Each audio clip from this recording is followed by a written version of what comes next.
বাঙালি হয়েছি আর নেহারি পছন্দ করব না তা কি হয়? সেজন্যই আজকে আপনাদের জন্য নিয়ে এসেছি খাসির নেহারি বা পায়া। চলুন দেখে নেওয়া যাক কীভাবে আমি এই রান্নাটি করেছি। এখানে খাসির পায়াটি আমি এরকম পিস করে কেটে নিয়েছি।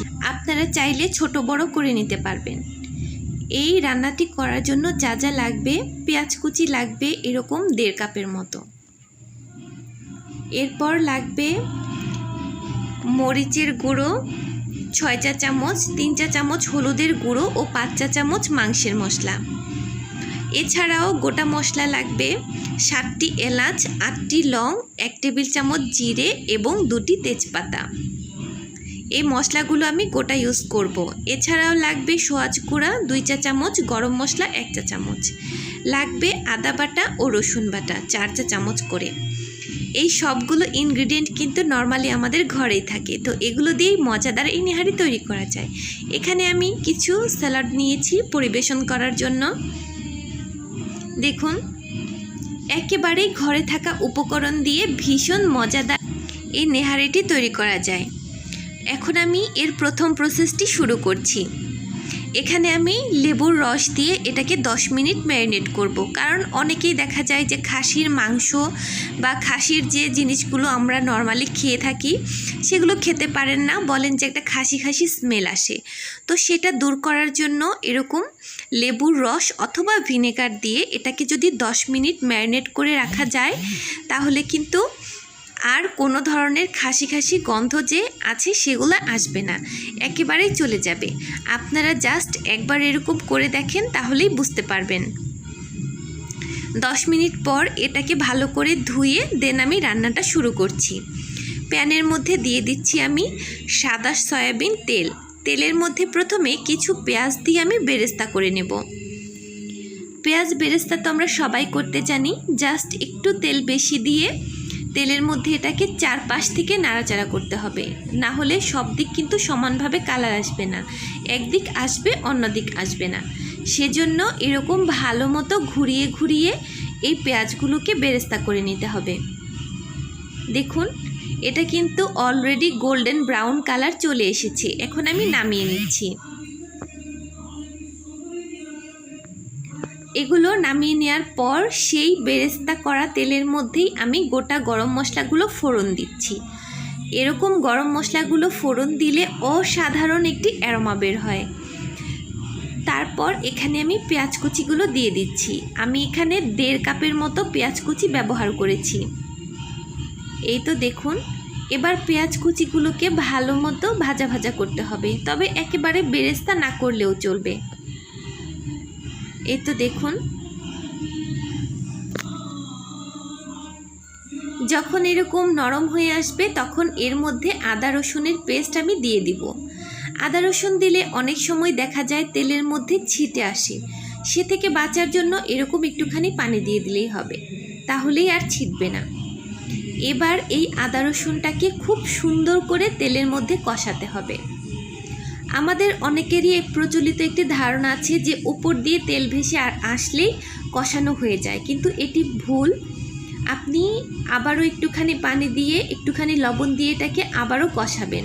2 থেকে 3 বার এরকম কষালে কিন্তু যখন দেখবেন এটা দলা পাকিয়ে আসছে তখনই বুঝতে হবে যে আপনার এটা কষানো হয়েছে। তো তেল ভেসে আসলেই বোঝার কোনো কারণ নেই যে হয়ে গেছে। এরকম 2-3 বার পানি দিয়ে ভালো মতো এটাকে নাড়াচাড়া করবেন। যখন দেখবেন যে দলা পাকিয়ে আসে তখনই বুঝবেন যে আপনার কষানোটা একদম ফুলফিল হয়েছে। এখন আমি এর মধ্যে মরিচের গুঁড়ো, হলুদের গুঁড়ো এবং মাংসের মশলা দিয়ে দিচ্ছি, এবং দিয়ে দিচ্ছি সোয়াজ এবং গরম মশলা গুঁড়ো।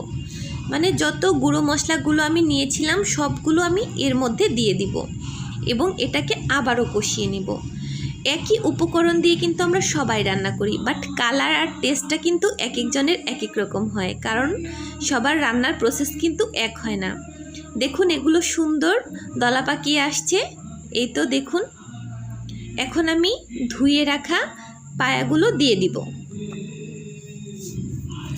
এগুলো অনেকেই আছে যে প্রথমে হালকা করে মশলা দিয়ে সেদ্ধ করে পরে বাগার দেন, বাট এরকম করে খেয়ে দেখবেন এটা খুব মজা হয় এখানে আর আলাদা করে আটা, ময়দা কিংবা কর্নফ্লাওয়ার গুলে দিতে হয় না, এমনিতেই ঘন হয়ে যায়। আমি অনেক ইউটিউবের মধ্যে ভিডিও দেখেছি যে তারা হচ্ছে ময়দা বা কর্নফ্লাওয়ার গুলে সেটাকে ঘন করে, কিন্তু এই রেসিপিটা আমার মায়ের হাতের রেসিপি। আমরা ছোটোকাল থেকেই এরকম করে খেয়ে বড় হয়েছি। আমাদের কিন্তু কোনো কর্নফ্লাওয়ার বা আটা দিয়ে এক্সট্রা করে গ্রেভিটা বানাতে হয় না। এভাবে তৈরি করলেই দেখবেন কতটা ইয়াম্মি হয় এবং গ্রেভিটা কত গাঢ় হয়। দেখুন কত সুন্দর করে কষানো হচ্ছে। রান্নার কালার দেখলেই কিন্তু বোঝা যায় যে রান্নাটা আসলে কেমন হবে। তো যখন এরকম কষানো হবে আপনারা এর মধ্যে পানি দিয়ে দিবেন, তারপর এটাকে সিদ্ধ করবেন। আমি এটাকে প্রেসার কুকারে দিচ্ছি অনেক দ্রুত হওয়ার জন্য। তো এই তো কষানোর পর আমি এটাকে প্রেসার কুকারে ঢেলে দিচ্ছি। আমি একটু ঢেলে নিই, তারপর দেখাচ্ছি। এই তো দেখুন প্রেসার কুকারে দেওয়ার পর আমি এখানেও হালকা 2 থেকে 3 মিনিট এটাকে তাপিয়ে কষিয়ে নিচ্ছি। তারপর আমি এখানে ঝোলের জন্য পানি দিয়ে দিব। তো প্রেসার কুকারে কিন্তু খুব একটা বেশি পানি দেয়া লাগে না, জাস্ট মাংসগুলো ডুবে থাকে এমন পরিমাণ পানি আমি এখানে দিয়ে দিয়েছি। দেওয়ার পর একটু এই সাইডের যে হুকটা আছে সেটা যাতে লাগানো থাকে, আর ওপরের যে ক্যাপটা আছে সেটা লাগিয়ে দিতে হবে। তারপর 18টা সিটি হয়ে গেলে আমি এটাকে খুলে নিব। তো এরকম করে ওপরের যে ক্যাপ আছে সেই ক্যাপটি থেকে হাওয়া বের করে তারপর ক্যাপ খুলে নিয়েছি, দেন এই সাইডের লকটি খুলে নিয়েছি। এই কয়েকটা সাবধানতা নতুন আপুরা অবশ্যই করবেন, কারণ এটা কিন্তু অনেক সময় ব্লাস্ট হয়ে যায় যদি অসাবধানতার সাথে রান্না করা হয়। তো দেখুন এই তো আমি এটাকে আরও একটুখানি জাল করে নিচ্ছি ঢাকনটা খুলে। খুব সুন্দর করে সেদ্ধ হয়ে গিয়েছে। তো 3 থেকে 4 মিনিট সেদ্ধ করার পর এটা এরকম স্ট্রাকচার এসেছে। দেখুন মাশাআল্লাহ কতটা সুন্দর হয়েছে। হাড়গুলো একেবারে মোমের মতো নরম হয়ে গিয়েছিল। এখন আমরা সার্ভ করে নিই। যে বেরেস্তাগুলো ভেজে রেখেছিলাম সেগুলো উপর দিয়ে দিচ্ছি এবং দিয়ে দিচ্ছি ধনেপাতা। তারপর এখানে দিয়ে দিচ্ছি রসুন কুচি। আপনারা চাইলে আদা কুচিও দিয়ে দিতে পারেন। আপনারা এই নেহারি গরম গরম পরোটা, রুটি, তান্দুরি রুটি, ভাত, পোলাও সব কিছুর সঙ্গে জমিয়ে খেতে পারবেন। এটি দেখতে যেমন সুন্দর হয়েছে, খেতে কিন্তু তার চেয়ে আরও অনেক বেশি মজা হয়েছিল।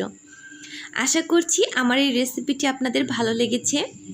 ভালো লেগে থাকলে অবশ্যই সেতু রেসিপি চ্যানেলটিকে সাবস্ক্রাইব করে লাইক করে বেল আইকনটি প্রেস করে দিবেন এবং শেয়ার করে দেবেন, যাতে করে আপনার ফ্রেন্ডস অ্যান্ড ফ্যামিলি মেম্বাররাও আমার এই রেসিপিগুলো দেখতে পারে। আপনাদের একটি লাইক এবং কমেন্ট কিন্তু আমাকে আরও নতুন নতুন কাজ করতে আগ্রহ যোগায়। ধন্যবাদ এতক্ষণ সাথে থাকার জন্য। আসসালামু আলাইকুম সবাইকে। ভালো থাকবেন, সুস্থ থাকবেন এবং সেতু রেসিপির সাথেই থাকবেন।